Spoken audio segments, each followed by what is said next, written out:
So I am so excited to be here this morning participating at the 15th annual Especially Me celebration, because that's what I'm calling it. It's not just a conference, it's a celebration of young women who are absolutely making a huge impact in this community. But actually, it's my first time visiting Aurora, but it's not my first time in the area. I spent a good amount of time down the street, of course, at Colorado Springs at the Olympic Training Center years ago. And so it's really great for me to be back here in Colorado after so many years being away. But before I go any further, I do always like to take a moment to thank. I know we've done it, but we're going to do it again because it's very important. Without the help of the volunteers, without our founder, Patricia Houston, and Nicole, just really committing themselves to making this happen, it wouldn't happen. And so I know we've done it, but let's do it again. Let's give everybody a huge round of applause for just committing what I'm guessing is endless hours of dedication. As you might be able to tell, I'm pretty excited to be here this morning. As I briefly mentioned, over the last few years, I've had a chance to really travel and share my story with so many people, and young people in particular. And it's such a blessing that God is continuing to bless me in so many awesome ways. I've had an opportunity to share this in the corporate community, professional organizations, to churches and schools, and I'll do some of that this morning with our brief time together. But what really excites me most is when I get a chance to talk and interact with you all, which we'll do after I speak, and I'm very much looking forward to walking into some of the different workshops to really see the hands-on work that's going to be happening. But I truly believe in this year's theme. I choose. It's my message when I travel around the world. I'm talking about the choices that we make and the consequences that arise from those choices. It's something that I believed in when I was your age, which really inspired me to dream big and motivated me to go after those dreams, which many times seemed very unlikely and impossible. It's why I never viewed being a girl as being some kind of disadvantage in my world, and pardon my French, but it's why I used to really enjoy kicking my big brother's bottom when we would race and play basketball and do all types of sports. Even though I was a girl and a few years younger than he was, I'm sure that many of you here today really know what I'm talking about when it comes to not putting boundaries on yourself, and the young ladies that we heard about earlier are doing just that. And this type of attitude continued throughout my career as a college and professional athlete. I was really never afraid to work or compete with the men or the boys in track and field and basketball, and in fact, it made me tougher, and it forced me to really dig down deep, which ultimately helped me to become better. And now that I'm a mother to three, I have a 9-year-old little boy, a 5-year-old little boy, and a 3-year-old little girl, so just a little bit older than yours. I'm realizing more and more how much influence we as African American women have in this world. And in many ways, we rule the world because as women, the choices and actions that we make shape the future in such powerful ways.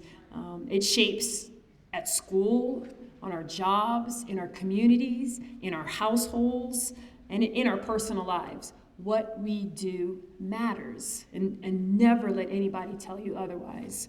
But as you know, or some of you might know, or will soon discover, that lasting success, it doesn't just happen. It doesn't just happen overnight. I'm guessing that you can ask any of these young ladies who received these awards earlier, and they didn't get these awards by sitting and watching iCarly or whatever they watch these days. I'm sorry, I'm outdated myself. Sure, you can get good results in anything you do, sometimes by luck or by a miracle without working very hard. But if you really want to make a real impact, if you want to be better than average, or if you want to excel, or if you really want to, as I mentioned earlier, rule the world, You first have to believe that you can do it. And then you need to make the choice to do it, right? So it just doesn't happen. You have to sit down and say, this is what I'm going to do. And I've never been the type to compare female versus male or male versus female. I always try to look at people really for who they are. And I think that was the goal for many of the civil and equal rights movements in our country's history. But the reality is that although we as women have faced many significant achievements in the last century, including one, earning the right to vote in 1920, gaining significant sports and educational opportunities as a result of Title IX, being passed 40 years ago in 1972, and now women making up a third of the justices of the Supreme Court of the United States. In many areas, often hidden or unofficially because it is illegal, we still struggle to attain certain levels of success. And my point here really is to highlight some of the challenges that you may face as you continue your education and go out into the real world. In most cases, there's no real reason why we as women should be earning 23 cents less per dollar than men. Young women under the age of 30 years old are far less likely to negotiate for higher pay than young men. In other words, even though these young women are often fully capable, and even more so many times, of doing the same jobs as men, they may be making less money because they don't value what they bring to the table enough to ask for it. And this is a very important point, which goes beyond how much money you earn. It's really about how much you value your dreams, your skills, your talents, your mind, your bodies, and ultimately your life. It's really about developing and holding on to your worth so that you don't discount yourself too cheaply or too soon to the wrong person or in the wrong circumstances. And you're probably wondering, well, why am I sharing all of this with you today? And the reason is because it ultimately comes down to you choosing to chase your dreams. And you're going to hear that many times today, this idea of you can control the choices that you make. The truth is that you'll never rule anything if you don't fight for it. Sacrifice for certain things or commit to getting more out of your life, more from yourself and more from the people around you. As the Bible says, you have to ask, seek, and knock. These are all action words. In other words, you have to be proactive about realizing your dreams in life, because success really doesn't just fall in your lap one day. And as women, certain things will simply not be given to us without us consistently working harder and working smarter. And that's what this ceremony is all about, isn't it? It's about showing you that as a young lady, you can choose to chase your dreams or not. You control that. There's no in between. It's either you do or you don't. But as important as knowing or believing that you control your success in life is learning how to do it. You know, how do you attain this information? And hopefully, by being involved and very involved in the workshops today, you guys will learn the tools, some of the tools on how to make that happen, how to practically navigate through the various opportunities and challenges that you will no doubt face and come out ultimately on top. And those two things, realizing that your choices affect your outcome and have consequences, and number two, exploring ways how to do it, are two of the most important things you need to succeed in life, regardless of what you choose to do in your life. When I was your age, as I'm sure was the case with most of your parents and other women who are here today, there were really no types of ceremonies like these. I'm not that old, but when I was growing up, I didn't get a chance to see, let alone hear from some of the amazing women and people that you will hear from today. Didn't get a chance to see women playing professional sports on television or who had successful professions and careers. We didn't have the internet so that we can Google somebody and find out who they were. I remember my mom one Christmas bought an Encyclopedia Britannica collection, and that was in my room, and that's how you found out the information about people. Now, if I would give that to my oldest, he wouldn't know what to do with that. right? We had limited access to the types of successful women and opportunities that are available, and I'm telling you that for you really to take advantage today of the opportunity that you've been given and the information that's going to be shared with you. We're here. We want to help. Ask us questions. Today you're going to hear many things, some that you've probably heard before from your parents, from your teachers, or your coaches, along with hopefully some new ideas. You don't have to remember everything that everyone says. Some stuff may make sense to you right away, and some it might take a little while to sink in. However, throughout the day, I want you to keep in mind that although we're all very different with different life experiences and different stories, there will likely be some common themes that you will hear from all of us. This is because many of the core principles needed to succeed are universal. They don't change. You have to work hard. You first have to sit down and make a choice to dream, to believe, and to set goals. They work whether you are tackling your schoolwork, competing in sports, working a job, and even in your everyday relationships. We are here passing on what we have learned, the easy and the hard way, the good and the bad, so that you can avoid certain things in your own life and so that you can make the most of whatever talents you have been blessed with and opportunities you have, because you, sitting right here in those seats, are the future educators, the future politicians, the future mothers and leaders of this country. And just as we are here to help you guide you to your destinies, one day you too, hopefully, will be in our position doing the same for the next generation. And I am absolutely confident that that is the goal, that this conference will be self-sustaining well after we are gone, that you guys will take the lead and inspire generations to come. So now I really just want to take a few minutes to talk to you a little bit more about myself and what I've been doing. Although there's so much that I'd like to share with you all, I want to today speak about choices, because what we choose to do, or for that matter, not to do, really shapes our future. Although I suspect that many of you might know some aspects of my life story, I'd like to share with you a little bit about my background. I was born and raised in Los Angeles, California. My mother, who is also named Marion, is from a very small country in Central America by the name of Belize. It's a small country right below Mexico. When my mom was very young, her mother passed away, and my grandfather came to the United States to start a new life. Unfortunately, he did not take my mother with him, and so she was left to be raised by family members in Belize. These family members did not treat her very well, so that when she was old enough, she made the choice to come to the United States, and she left Belize. She wanted a better life for herself. From a young age, I participated in all kinds of sports, from gymnastics to t-ball to soccer and to track. And my mom and I realized at this very early age that I was blessed with an enormous amount of talents and a true gift. As I said, my mother made all those sacrifices because she wanted a better life for me. She did it because she knew that I was special, not because I was winning and doing well in sports, but I was special because of who I was on the inside. Much more special than I realized at that time until later on in my life.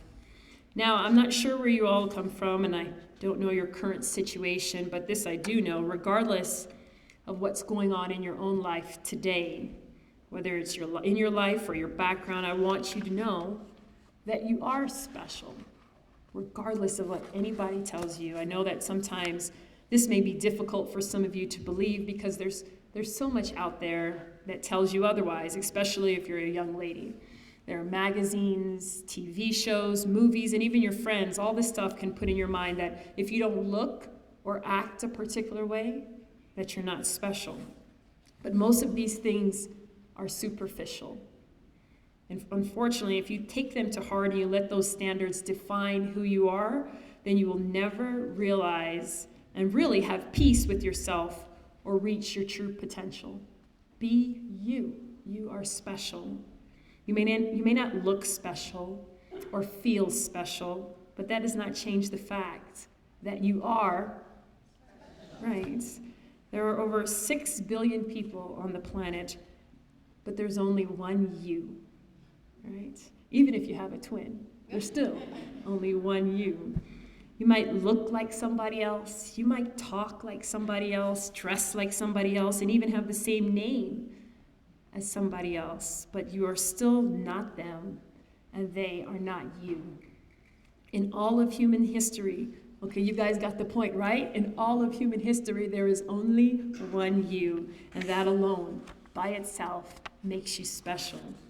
And although you should always try to do the best in whatever you do, you don't need to be or look perfect. You don't need to be the best athlete or the best student to be special. It's hard to compete with a 4.7 GPA, okay? But you're still special. You know, you don't need to have the best clothes or the latest cell phone to be special. You don't need to live in a large house. Yes, I'm on this point, but it's important. You know, okay, so I know that it sounds super cliche, but it's very true. I know it because, as I briefly mentioned, I don't really understand this until a few years ago when I was older. You see, about 10 years ago, I was once regarded as the fastest woman on the planet. As we saw earlier, I won an unprecedented 5 Olympic medals in track and field, and I was on the cover, as we mentioned, of major magazines such as Time and Vogue, and I was earning millions of dollars in endorsements. Outwardly, I was on top of the world, but inwardly, I was a mess. Although I was publicly projecting this superwoman strong image, one of confidence, my personal issues, which started when I was very young, around your age, were still very actively undermining who I was within. I achieved a lot of success as a high school student, collegiate, and professional athlete, but all along, I was hurting in some way. I didn't want to publicly, or for that matter, privately admit it. It's weird how we can know that something is not right with us in our lives, but for various reasons, whether we're too proud, we're too ashamed, lazy, or stubborn, we don't want to get help. That was me. I knew that I had some special gifts, and I worked super hard to let those gifts shine. But from very young, I never really did accept myself, Marion, the person, as being special. As a result, I made choices. I made choices that caused me to cross lines that I knew were not right or the best ones for me. After winning those Olympic medals, my life slowly and publicly, I'll say it, became a train wreck. I went from media darling and earning a 7-figure income to being pursued by the government for lying. By the time I pled guilty to those charges in October of 2007, I had lost almost everything in my life. Compromising my integrity cost me big time, financially, my reputation, and ultimately my freedom. I betrayed the trust that many people had put in me, including my family, my friends, the people who had looked up to me. By the time I entered prison in March 2008 to serve my 6-month prison term, my life was in pieces. Only a few years before, I had gained so much so quickly, only to watch it get washed away by my choices and my actions. I was tired at that time, and I felt defeated. I know that people often wonder how superstars who seem to have everything, right, get caught up in bad situations like doing drugs or breaking the law or in bad relationships. But the truth is that, like you, we are human. And the mere fact that we can be very good in one area and seem extremely confident or together doesn't change the reality that many of us are still hurting in different ways in our lives. So I'm telling you, appreciate that you are special from now, because even if you make it to the top of whatever you do, you'll struggle to stay there and rule for long if you don't realize that indeed you are special. Fortunately, through the prayers, the love, and encouragement of family, friends, and supporters, I made it through my darker days. By grace and by faith, I found a purpose for my life that I always knew was there, but was either too afraid or too busy to access it. This gift to use my platform to share about my triumphs, experiences, failures, and faith to help others avoid, is that my cutoff? Oh, okay. And faith to help others avoid certain choices and to have hope during those storms. I've been learning to accept that I am special. To be honest, it's not always easy to do, but I'm getting there. So even as I talk to you today, this is an encouragement for me and a reminder that I am indeed also special. Sometimes believing in yourself can be the hardest thing to do because you don't think that you're special. You look at your family situation and your background, and it seems like there's too much for you to overcome. Or you may be struggling in your classes, or in sports, or even getting into trouble at school. People may say negative things about you or treat you bad, and you let their words and actions take over your thoughts and your mind. But if you don't believe that you are special, and you don't believe in yourself, then you won't really improve in sports. You won't improve in your schoolwork or in any other things in your life. That career that you want and those things that you're capable of achieving may never come to because of self-doubt.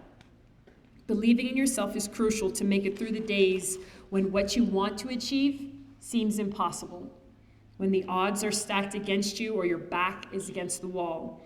You have to believe in yourself in order to shut up the critics, to shut them up, and to silence the doubt that naturally comes when you're about to do something important. Take it from me. There's a wonderful example that when you become successful, you get a lot of critics, a lot of people that don't want you to succeed for various reasons. Sometimes you just have to look at all of the negative stuff in your life and decide that those things are not going to stop you and they're not going to define you. You see all that preparation. You see all that preparation, the hours studying, practicing, rehearsing, daydreaming won't mean much if you don't really believe that you can do it when it matters. But if you believe in yourself, you can still achieve whatever you want.